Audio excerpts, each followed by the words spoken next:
Selamat pagi, kami dari kelompok 2 untuk mata kuliah pemodelan dan simulasi kelas D akan mempresentasikan dan mendiskusikan tentang simulasi Monte Carlo. Sebelum itu, kami ingin memperkenalkan anggota-anggota kami, yaitu ada saya, Ray Muhammad Sidki 19040282, ada Channel Ferry Gulo 19042083, ada Ivan Credo Tristan Silahi 19040285.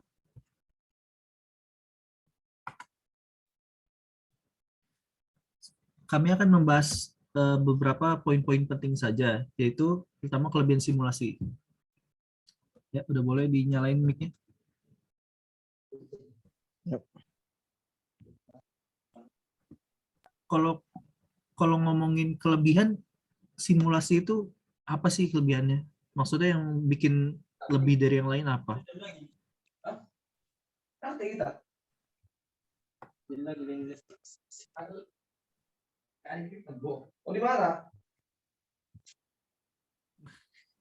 Tes, dengeran nggak? Ya namanya simulasi kan artinya ya sebagai apa dulu apa sebelum melakukan yang nyata yang secara nyata, jadi kita bisa mensimulasikannya dulu, jadi kita bisa tahu risiko-risiko apa yang terjadi kalau sebelum kita melakukan apa yang kita lakukan tadi. Itulah kelebihan simulasi. Ya juga sih, maksudnya kayak daripada nyoba langsung mendingan dicoba Ya. diperkirakan lah. Ya, jadi kita bisa menghindari beberapa. Kalau misalnya ada kesalahan, jadi kita nggak rugi di nyatanya. Iya. Tapi kalau kayak gitu simulasi bisa dibilang teori juga lah ya. Ya, bisa dibilang gitu juga. Nah, kalau kita ngomongin kekurangannya nih. Kekurangannya apa? Kan ada nih, kualitas dan analisis model tergantung pada si pembuat. Nah, maksudnya apa nih kemungkinan? Ya, di situ mungkin kan simulasi kan ada banyak jenisnya kan. Ya. Jadi kalau dalam membuat simulasi itu kan yang membuat itu pasti manusia kita tahu lah gimana kan, pasti ada kekurangan. Jadi suatu model atau simulasi itu ya bergantung pada pembuat itu juga. Ya, pasti ada kesalahan sebagai manusia kita gitu. Ya juga sih. Soalnya kalau misalnya manusia yang ngatur, pasti kan tergantung dari datanya yang dimasukin ada berapa, apa aja datanya. Iya, iya. Makin banyak datanya, makin akurat lah bisa dibilang kan. Tapi tergantung manusianya juga. Iya. Ke poin selanjutnya, kita ngomongin tahapan simulasi Monte Carlo. Nah, ini kan ada 5. Maksudnya apa aja sih kemungkinan nih? Dan kadang-kadang datanya itu juga Menetapkan sebuah distribusi probabilitas bagi variabel penting. Contoh maksudnya itu apa?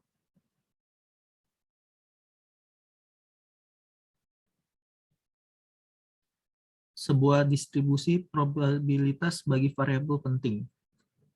Jelas pasti ada frekuensi. Kalau misalnya ngomongin variabel penting ya, pasti ada frekuensi. Ditambah lagi tergantung data apa yang mau kita masukin.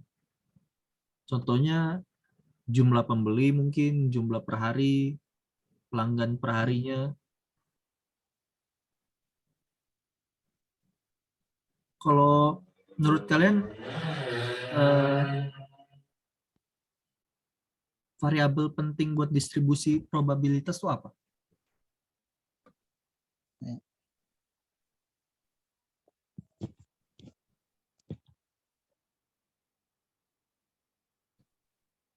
Variabel-variabel penting itu ya. Iya. Ya, salah satunya tadi frekuensi.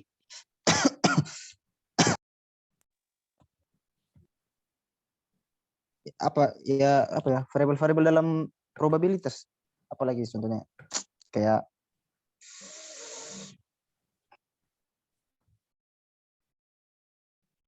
Kayak angka-angka penting lah maksudnya ya. Maksudnya yang buat diambil data gitu.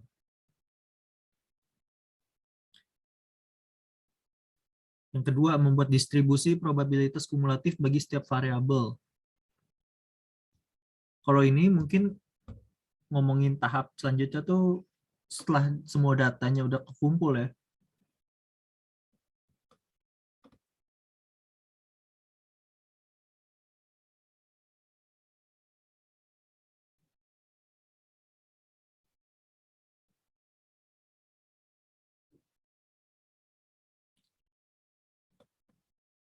Masih Ivan.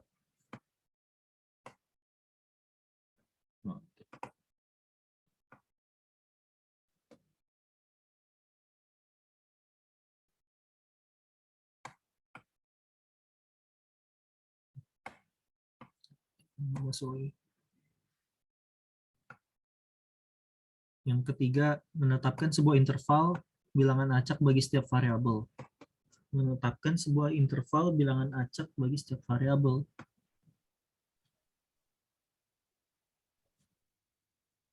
Maksudnya interval tuh? itu mungkin apa? Atas Jarak ini, antar angka-angkanya. Oh ya, kayak batas atas batas bawah ya. Iya, ya semacam Iya. itu. Ya, ya mungkin ya dicari nanti untuk apa menunjang proses perhitungannya. Jadi nanti bisa mewakili nilai output juga semacam itu. Ya, jadi bisa dikelompokkan lah ya tiap data-datanya. Nah ini kan berdasarkan pengulangan juga. Jadi kalau pengulangannya terlalu sedikit, takutnya nggak akurat. Kalau pengulangan yang terlalu banyak juga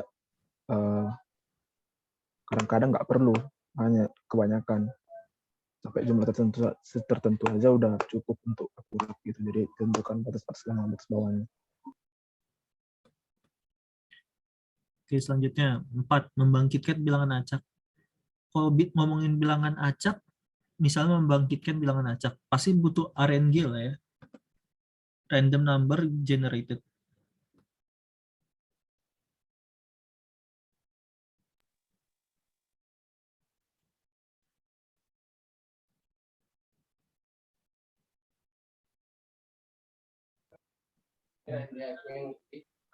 Kayak Ya, pernah bilangan acak. nyoba nggak RNG?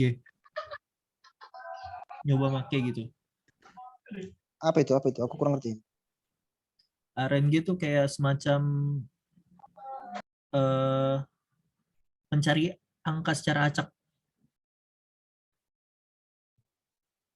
Jadi tapi kita yang nentuin angkanya, angka dari awal sampai akhirnya berapa, misalnya maksimal berapa, minimal berapa. Di situ apa dari belakang koma, apa di belakang apa harus tiga digit. Hmm, Aku belum pernah sih. Yang kelima, mensimulasikan serangkaian percobaan. Mungkin kalau gitu udah kumpul semua lah datanya. Dikumpul, disesuaikan. Ya, ini yang aku bilang tadi pengulangan. Jadi inputnya nggak cuma satu gitu. Dites beberapa input, diulang terus. ya. Selanjutnya, nih,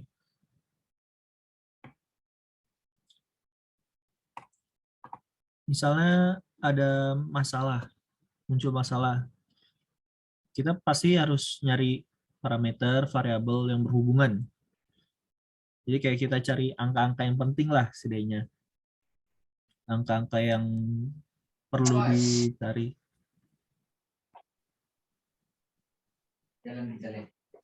Ini kalau mengembangkan frekuensi kumulatif,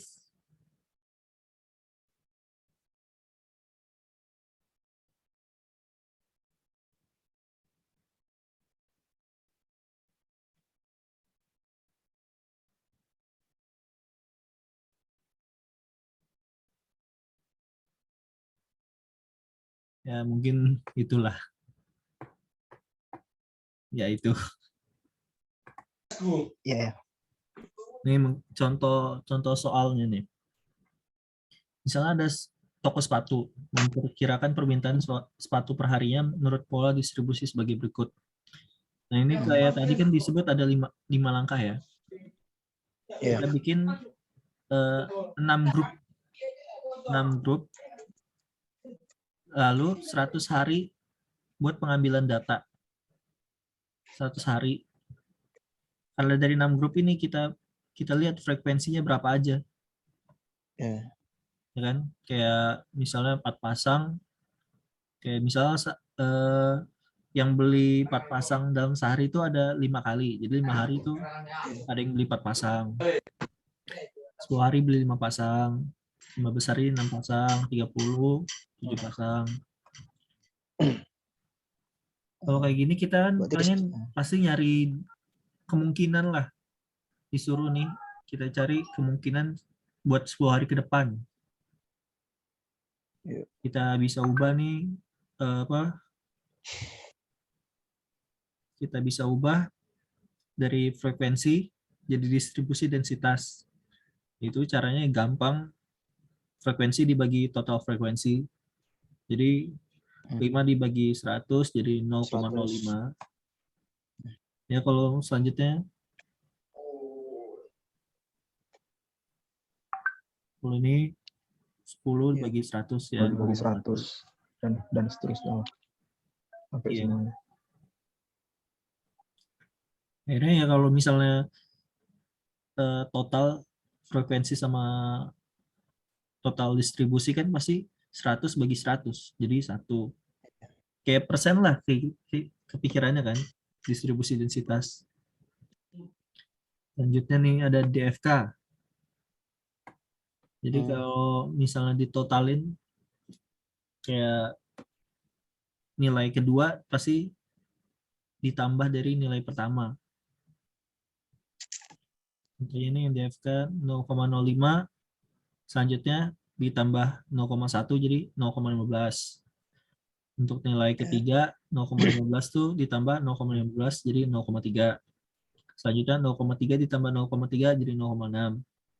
0,6 ditambah 0,25 jadi 0,85. 0,85 jadi ditambah 0,15 jadi 1. Itu nilai maksimumnya. Angka ketiga kita kasih dikasih batas bawah sama batas atas. Yang sesuai langkah-langkah tadi ya. Iya, sesuai langkah-langkah tadi. Jadi kita setiap grup udah tahu batas-batasnya.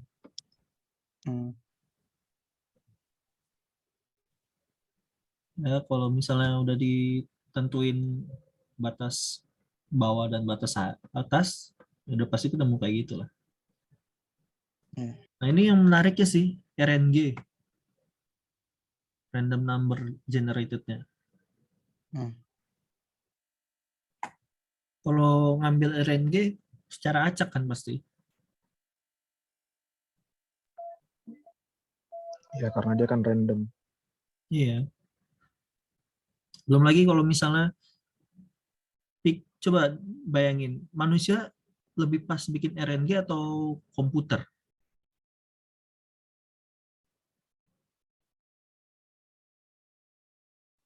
Lebih, kalau misalnya zaman dulu sih, RNG kemungkinan dari dadu lah ya, karena kan kemungkinan. Random juga, nggak ada secara kemauan sendiri. Sementara kan kalau manusia pasti kayak kepikiran, oh mau angka 2, oh mau angka 4, oh mau angka 1. Sementara kalau dadu tergantung dari ya kemungkinan.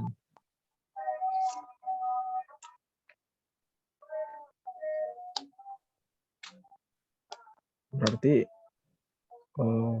lebih bagus dari komputer ya kalau mau RNG. Ya, setuju.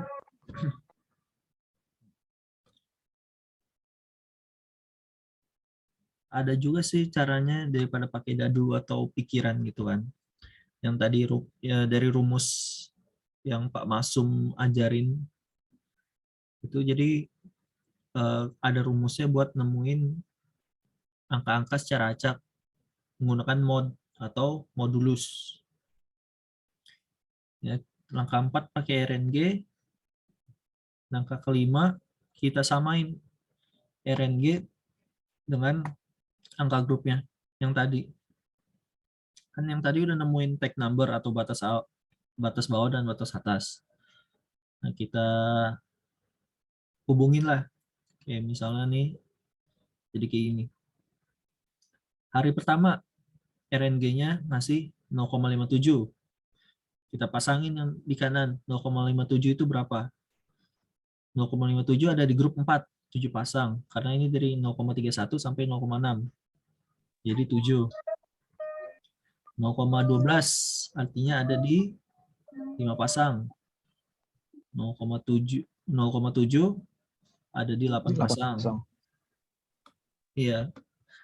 Jadi akhirnya cuma masangin per grup aja sih. Dan diulang gitu. Ini akhirnya main. Jadi bergantung sama RNG sama statistik atau data yang kita masukin aja lah. Data yang kita masukin nggak pengaruhin tag number. Jadi kalau tag number makin banyak datanya, makin spesifik tag numbernya. Kayak misalkan grup atau permintaan per harinya lebih banyak. Kayak misalnya ada yang 1, 2, 3, habis itu ada yang 10, 11, sampai 20 atau 100. Jadi permintaan per harinya pasti lebih detail ya. Dan juga frekuensinya pasti ngaruh tag numbernya. Kayak ini, tag number yang buat grup 1, 4 pasang. Jadi dari 0,01 sampai 0,05. Perbedaannya cuma 0,04. Sementara kalau 5 pasang, dari 0,06 sampai 0,15. Itu ada 0,09 jarak. Jadi kayaknya frekuensi ngaruh besar juga loh. 0,9. Kalau masalah RNG ya bergantung apa yang didapatnya sih. Kayak apa? Ya secara acak. Kan orang nggak ada yang tahu hari esok juga bakal gimana kan. Jadi kita pikirnya secara acak lah ya. Ya mungkin sekian dari diskusi kami. Terima kasih Pak Masum atas pelajarannya dan kesempatan untuk belajarnya. Kami dari kelompok 2 berterima kasih dan mengucapkan selamat tinggal.